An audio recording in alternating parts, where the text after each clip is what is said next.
যুবকদের দিলের ভিতরে ফাইরা ঢুকায় দিতাম, ও যেন সারাদিন জমতে থাকে।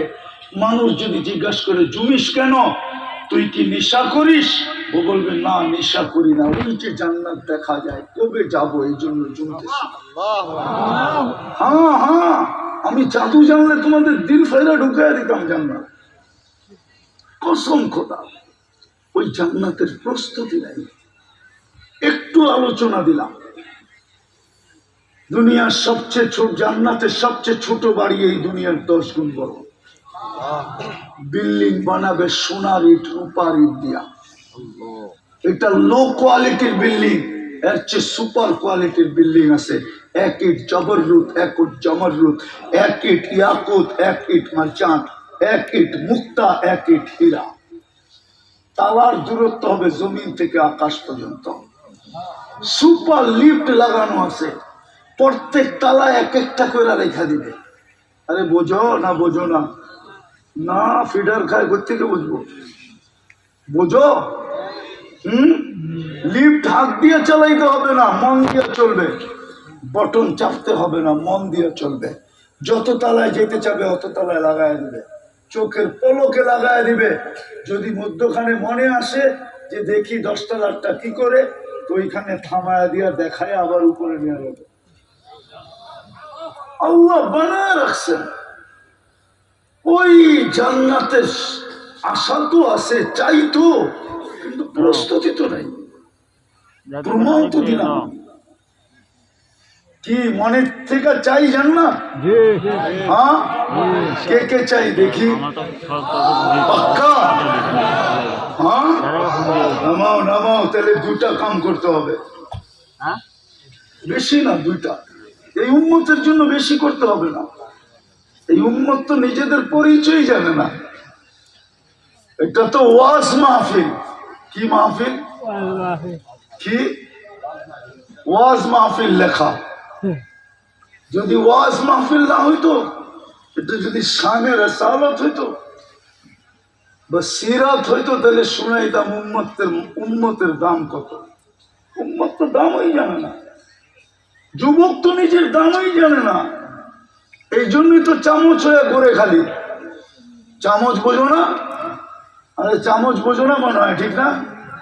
নেতাকে পিছে পিছে ঘুরে খালি, যদি একটা পথ পাওয়া যায়, ঠিক না? রাগ হয়ে গেল, গাড়ি আটকায় দিবা, পায়ে হাত রাখে। আমি তোমাদেরকে বুঝাইতে চেয়েছি, তুমি তো তোমার দাম জানো না।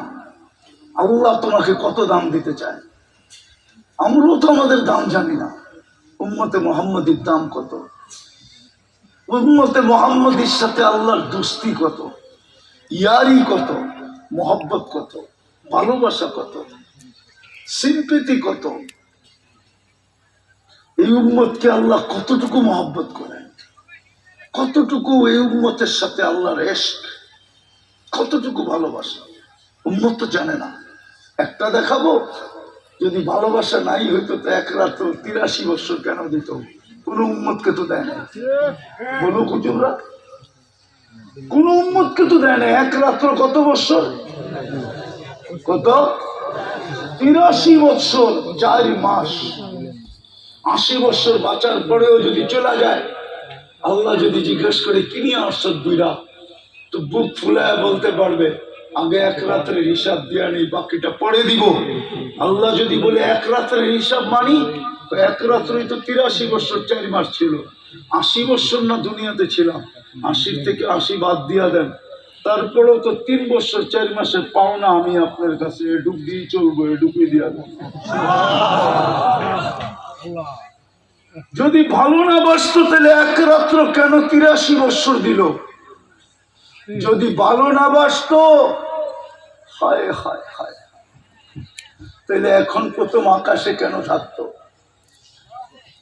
ভালোবাসি দেখে তো প্রথম আকাশে চলে আসছে।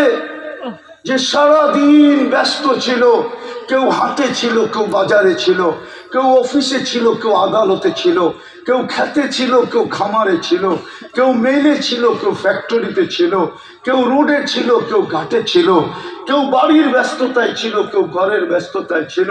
রাতের 3 ভাগের 1 ভাগ অতিবাহিত হয়ে গেছে। আমি নিজে আগে বেড়া চলে যাই না, প্রথম আকাশে চলে যাই না, নিরিবিলি হয়ে গেছে দুনিয়া, সবাই ঘুমের ঘরে চলে আসে, চলে গেছে। দেখি ডাইকা কেউ আসে কিনা, যেই আসবে তাকে মাফ করে দিব। এখন ডাকে তো ডাকে কেন? এখন তো ডাকতেছে হালমিন মুস্তাগফির ফাগফির আলা। এই জন্য 2টা কাম করতে হবে, পারবেন? শেষ জায়গায় চলে আসছি, উঠেন না, আমারও ঢাকা ফিরতে হবে। শেষ জায়গায় চলে আসছি, 2টা কাজ। আজকে প্রথম কাজ, মনের থেকে তওবা করতে হবে। রাজি?